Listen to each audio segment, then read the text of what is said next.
Bonsoir à tous.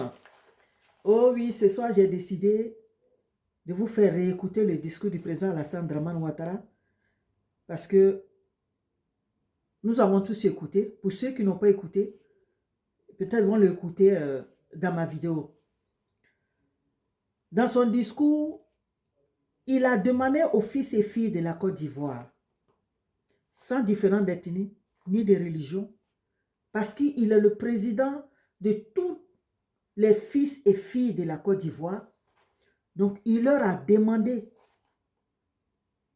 de s'inscrire dans son idéologie qui est la cohésion sociale, le vivre ensemble, la fraternité, la paix, l'amour et le respect des uns et des autres. Parce que oui, même si nous ne faisons pas partie des mêmes, nous n'avons pas les mêmes partis, excusez-moi, chacun a le droit d'avoir son mentor. Mais nous pouvons nous exprimer dans le respect des uns et des autres. Nous pouvons défendre et valoriser nos mentors, chacun d'entre nous, dans le respect des uns et des autres. Non pas aller se retrouver dans des propagandes qui ne nous servent à rien, qui ne vont que nous nuire, au lieu de nous apporter. Raison pour laquelle j'ai décidé, moi, ce soir, de vous faire réécouter son discours.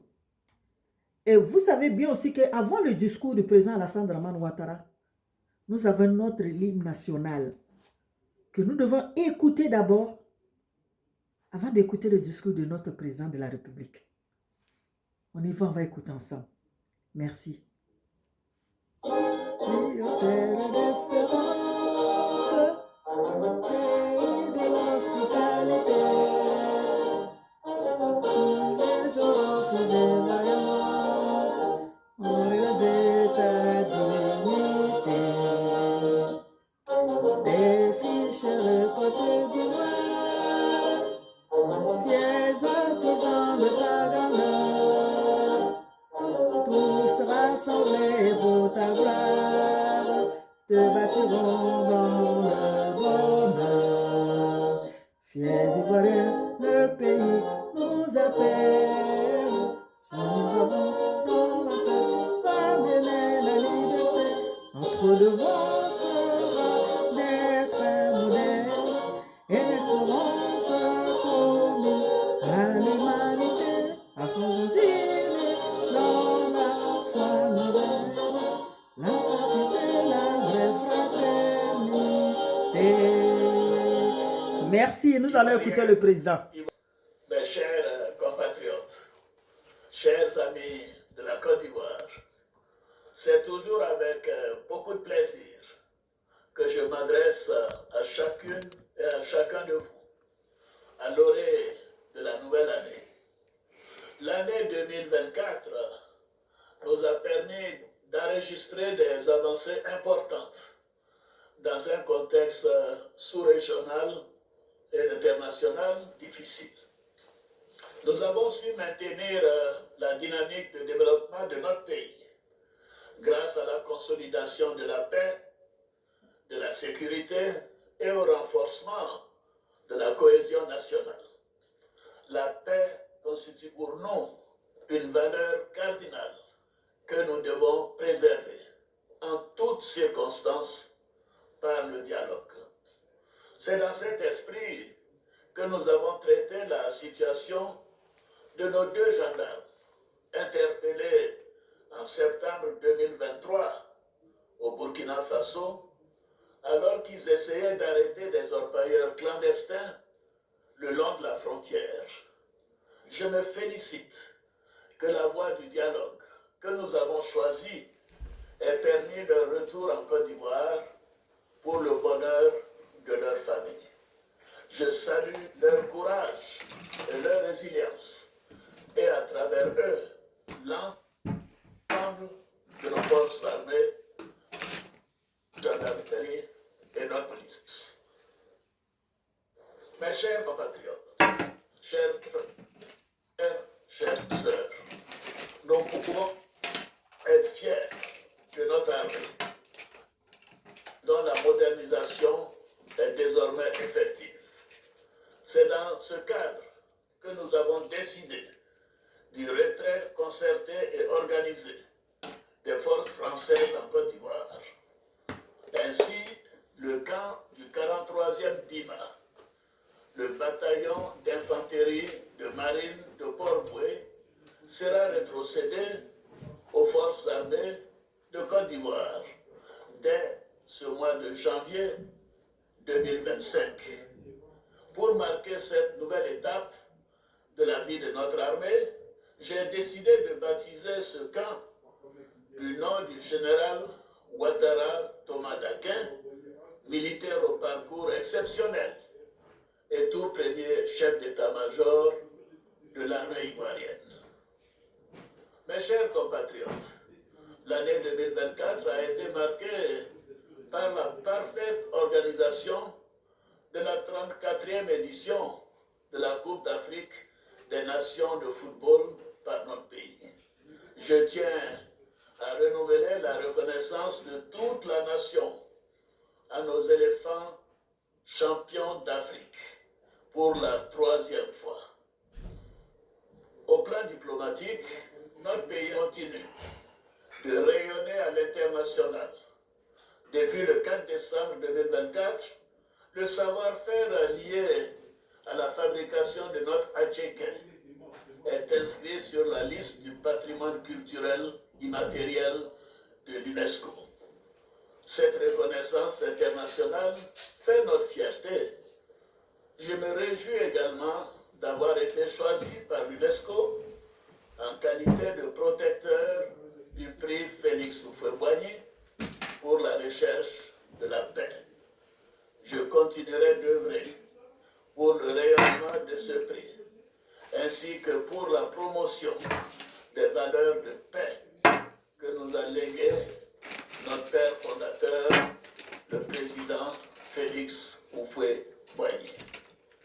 Par ailleurs, notre compatriote Zénab Zvancé vient de battre le record Guinness du plus long marathon de cuisine, une première en Afrique francophone.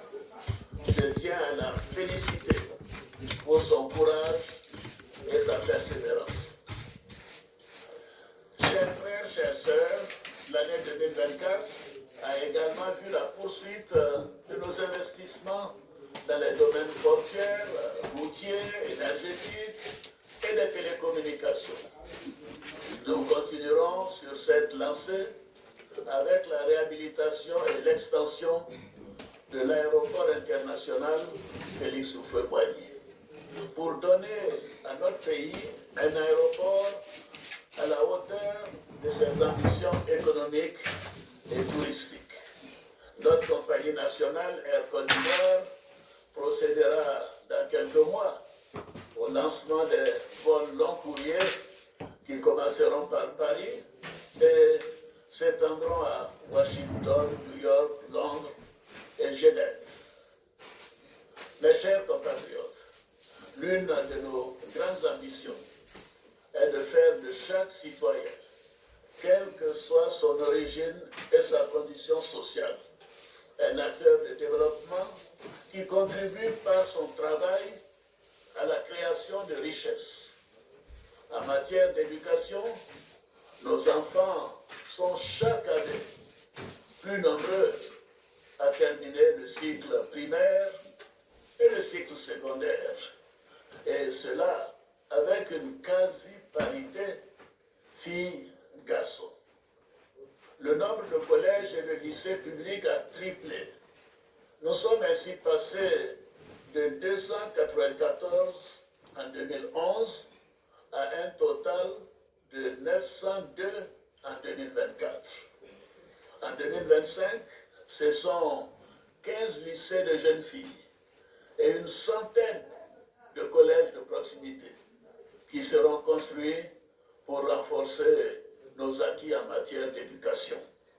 Au niveau de l'enseignement supérieur et de la recherche scientifique, l'achèvement de la première phase des universités de San Pedro et de Bondoukou, ainsi ainsi que la construction en cours de l'université d'Odiéné nous permettront de passer de 3 universités en 2011 à 10 universités en 2025. La compétitivité de nos universités et grandes écoles s'améliore également. C'est le cas de l'Institut national polytechnique de Yamoussoukro, classé meilleure université francophone en Afrique en 2024, après l'université Mohamed V du Maroc. Nous continuerons d'améliorer les conditions d'études et de vie de nos étudiants. Dans ce cadre, les cités universitaires, y compris celle de l'Institut national polytechnique et de l'École normale supérieure, feront l'objet de réhabilitation complète dès janvier 2025. Nous augmenterons également le nombre d'étudiants boursiers dès la rentrée académique prochaine. En ce qui concerne l'enseignement technique et la formation professionnelle, de nouveaux centres de formation seront mis en service dès 2025 pour donner à nos enfants une formation de qualité et des perspectives d'emploi. En matière de santé, la couverture du territoire se poursuit. Désormais, 80% des populations vivent contre 66% en 2011. À ce jour, 16 millions de personnes sont enrôlées à la couverture maladie universelle. En 2025, nous poursuivrons la construction de 9 hôpitaux généraux, de 4 centres hospitaliers régionaux, du CHU d'Abobo et l'achèvement du nouvel institut de cardiologie de Boaké. Mes chers compatriotes, la mise en œuvre du programme social du gouvernement se poursuit avec succès. Désormais, 94% des localités de notre pays ont accès à l'électricité. Notre objectif est de couvrir la totalité du pays en électricité à la fin de l'année 2025. Grâce à notre programme Électricité pour tous, 2 millions de familles ont déjà bénéficié de connexions au réseau électrique au tarif social de 1 000 francs CFA. Quant à l'eau potable, le gouvernement poursuit ses efforts pour renforcer la capacité de production d'eau potable. À cet égard, le projet Eau pour tous a été lancé en 2024. Il vise 200 chefs-lieux de sous-préfecture, ainsi que les localités de 4000 habitants et plus. Les travaux d'extension et de densification des réseaux de distribution sont également en cours dans le Grand Abidjan et à l'intérieur du pays. Par ailleurs, le gouvernement poursuivra ses actions en faveur de la réduction des inégalités sociales et la protection des ménages les plus fragiles. Dans ce cadre, le programme des filets sociaux, qui compte aujourd'hui 230 000 bénéficiaires, sera renforcé par 70 000 nouveaux ménages en 2025. J'ai instruit le Premier ministre, Robert Mambé-Begré, à l'effet d'y inclure les ménages touchés par les déguerpissements dans certains quartiers du district d'Abidjan. En ce qui concerne l'accès au logement, ce sont à ce jour près de 40 000 logements sociaux et économiques qui ont été construits et rendus habitables grâce au soutien de l'État, notamment aux facilités fiscales offertes aux promoteurs immobiliers et aux investissements importants dans la voirie notamment. De plus, les importantes réformes entreprises ces dernières années permettront en 2025 de produire des logements sociaux en plus grand nombre. Et s'agissant de nos parents planteurs, notre politique d'amélioration des revenus en milieu rural a permis d'augmenter de manière significative le prix marchand du cacao, qui a atteint 1800 francs CFA contre un maximum de 1100 francs CFA par le passé.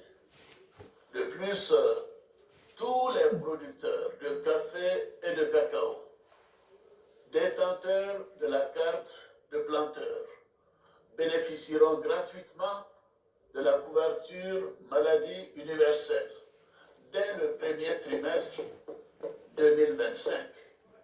Il s'agit là d'une mesure historique en faveur de nos parents planteurs et de leurs familles. Mes chers compatriotes, sur le plan économique, la Côte d'Ivoire continue de démontrer sa résilience grâce à un cadre macroéconomique solide et une gestion saine de nos finances publiques. L'activité économique est restée robuste avec un taux de croissance du PIB de 6,1% en 2024 contre 4,2% au niveau de la CEDEAO. Il sera d'environ 7% en 2025. L'endettement de notre pays demeure modéré et le stock de la dette s'établit à 56% du PIB contre un seuil communautaire de 70% dans la zone UEMOA. Nous continuerons de maintenir la solidité de notre cadre macroéconomique et de nos finances publiques pour consolider la confiance des partenaires privés, bilatéraux et multilatéraux. Et bien évidemment pour les Ivoiriens également. Dans le cadre de la lutte contre la cherté de la vie, le programme d'appui au développement du vivrier a permis un meilleur approvisionnement des marchés. Ainsi, la production de riz paddy a atteint 2 millions de tonnes en 2024 contre 846 000 tonnes en 2011. Avec la poursuite de ces programmes et les efforts en matière de nutrition sous la supervision du vice-président Tchemoko Bélier Koné, nous sommes sur la bonne voie pour parvenir à la souveraineté alimentaire dans les prochaines années. Mes chers compatriotes, notre politique énergétique et minière commence à donner des résultats tangibles.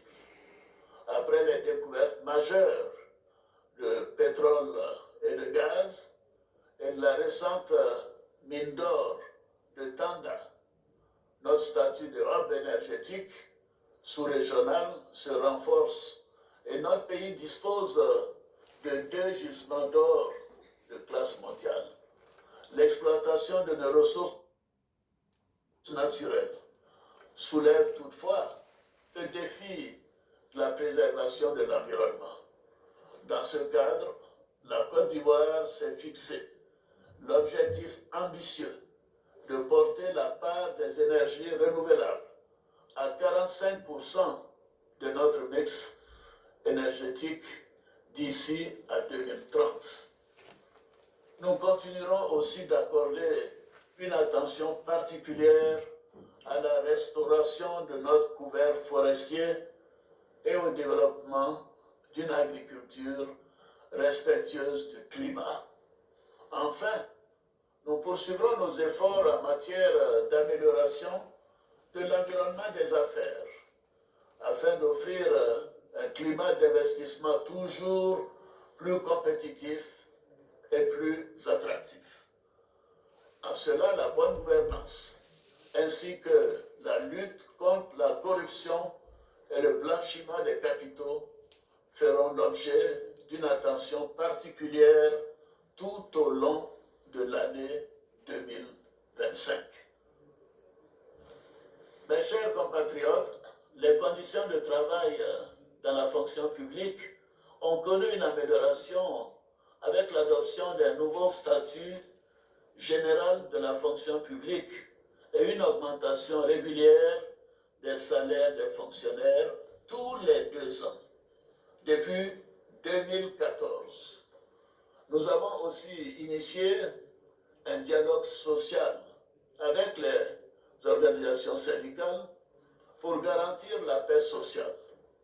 Nous poursuivrons également nos actions en faveur de l'autonomisation et la promotion des femmes à travers le Fonds d'appui aux femmes de Côte d'Ivoire. Ainsi, ce sont plus de 420 000 femmes qui ont pu accéder à des ressources financières en vue de créer ou de renforcer des activités génératrices de revenus. Mes chers compatriotes, chers jeunes, je voudrais m'adresser à vous maintenant. Vous constituez l'avenir de notre pays. C'est pourquoi j'attache une attention particulière aux mesures en faveur de votre épanouissement. Je connais votre envie d'exprimer votre talent, votre soif d'indépendance et votre besoin d'épanouissement pour aider vos familles et contribuer au rayonnement de notre beau pays. Le programme jeunesse du gouvernement s'inscrit aussi dans ce cadre et il a déjà permis à des milliers de jeunes d'en bénéficier. Par ailleurs, le dynamisme des secteurs de la culture, du tourisme et du numérique offre des possibilités énormes en matière de création d'emplois et d'amélioration des conditions de vie des jeunes. C'est pourquoi nous lancerons en 2025 la construction d'une cité de l'innovation et de la culture. Cette cité va intégrer et regrouper dans un lieu unique des infrastructures technologiques de dernière génération. Elle intégrera des incubateurs de start-up ainsi que des espaces dédiés à la création et à la promotion des arts et de la culture. Ivoiriennes, Ivoiriens, mes chers compatriotes, chers amis de la Côte d'Ivoire, l'année 2025 sera marquée par la tenue de l'élection présidentielle. Ce scrutin sera, encore une fois, l'occasion de confirmer la maturité politique de nos concitoyens, la force de nos institutions et l'enracinement de notre démocratie. Je voudrais donner l'assurance à tous, ainsi qu'à l'ensemble de nos partenaires, que l'élection sera apaisée, elle sera transparente et elle sera démocratique. Nous devons consolider les acquis enregistrés depuis 2011 pour continuer notre marche vers le développement dans la paix, l'union et la discipline. À l'orée de l'année 2025, je veux aussi traduire la solidarité de la nation à tous ceux qui traversent des moments difficiles, qui passeront ce réveillon dans la solitude ou dans la maladie. La célébration des fêtes de fin d'année est aussi l'occasion du pardon. C'est pourquoi, conformément à l'article 66 de la Constitution, j'ai décidé d'accorder la grâce à environ 2000 détenus de droit commun, condamnés pour des infractions mineures. Mes chers compatriotes, chers frères, chères sœurs, j'appelle toutes les Ivoiriennes et tous les Ivoiriens à s'approprier nos idéaux de paix et de cohésion sociale, à apporter leur pierre à l'édification de la Côte d'Ivoire solidaire, une Côte d'Ivoire que nous devons continuer à faire rayonner en Afrique et dans le monde. C'est sur cette note d'espoir que je souhaite à chacune et à chacun de vous nos meilleurs vœux de santé, de bonheur et de prospérité pour l'année 2025. Bonne et heureuse année à toutes et à tous. Vive la République, vive la Côte d'Ivoire, bénisse notre beau pays.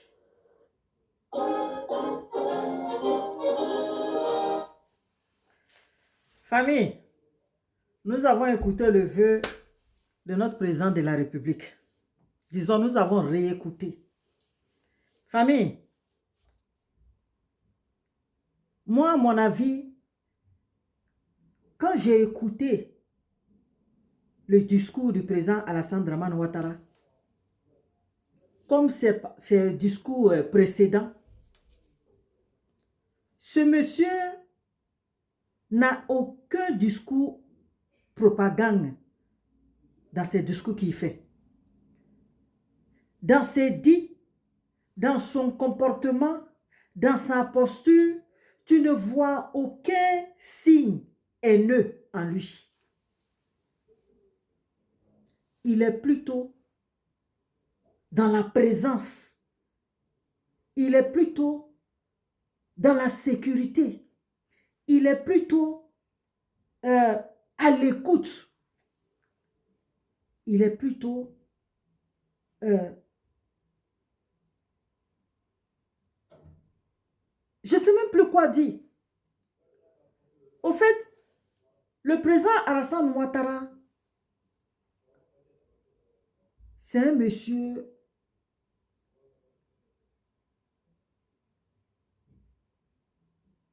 qui est là pour sa population, en fait. Donc, ce que je veux vous dire, évitons d'aller nous jeter dans des discours propagandistes qui ne peuvent pas faire avancer notre pays que de l'enflammer. Dans des discours qui ne peuvent que détruire nos familles. Dans des discours qui vont permettre de nous affronter entre nous, filles et fils de la Côte d'Ivoire. Prenons conscience. Allons-y dans la paix. Adoptons la paix, la fraternité, l'amour. Oui, nous avons de différents partis dans notre pays. Chacun a le droit de faire son choix, a le droit d'avoir son menton. Mais on n'a pas le droit de manquer de respect. On peut s'exprimer, mais dans la politesse. On peut exprimer ses mécontentements, mais dans la politesse. Parce que oui, chez nous, il y a le droit de naissance qui existe.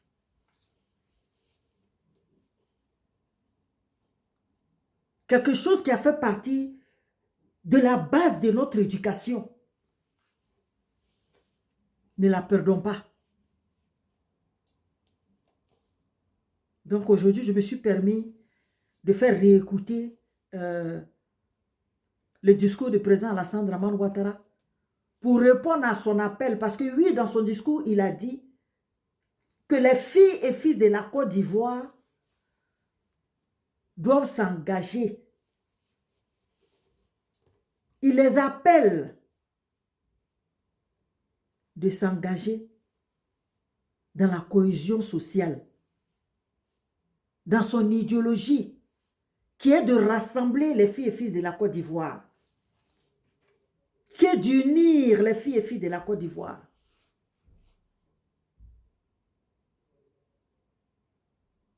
non les diviser. Sans différent d'ethnie ni de religion.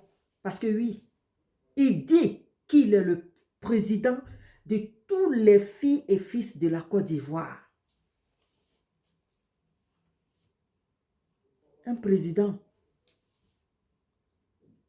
que tous les pays demandent. Dieu nous a fait cette grâce qui est le président Alassane Dramane Ouattara.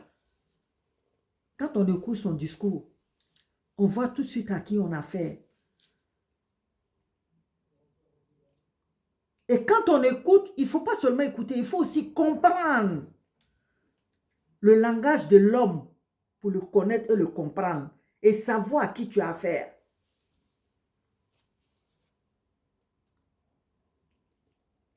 Papa Do, je vous souhaite à vous, vos familles, vos proches et votre gouvernement à mon tour, tous mes vœux de bonheur, de longévité, de santé, de protection, de sécurité, comme ce que vous donnez à notre pays, qui est votre pays aussi. Comme la sécurité que vous donnez à nos parents. Le coût, la présence que vous faites dans notre pays à nos parents. C'est juste cette petite vidéo-là que j'avais envie de vous faire ce soir. Inscrivez-vous dans la cohésion sociale. Inscrivez-vous dans la paix, l'amour, la fraternité, le vivre ensemble. Que de rester dans les discours propagandistes pour nous diviser, pour nous faire perdre la raison. Que Dieu nous donne la bonne conscience et la bonne compréhension. Que Dieu protège le président Alassane Dramane Ouattara. Que Dieu protège la Côte d'Ivoire. Que Dieu protège les filles et fils de la Côte d'Ivoire de partout où ils sont. Que Dieu protège mon pays d'accueil. Que Dieu protège l'Afrique et le monde. Merci.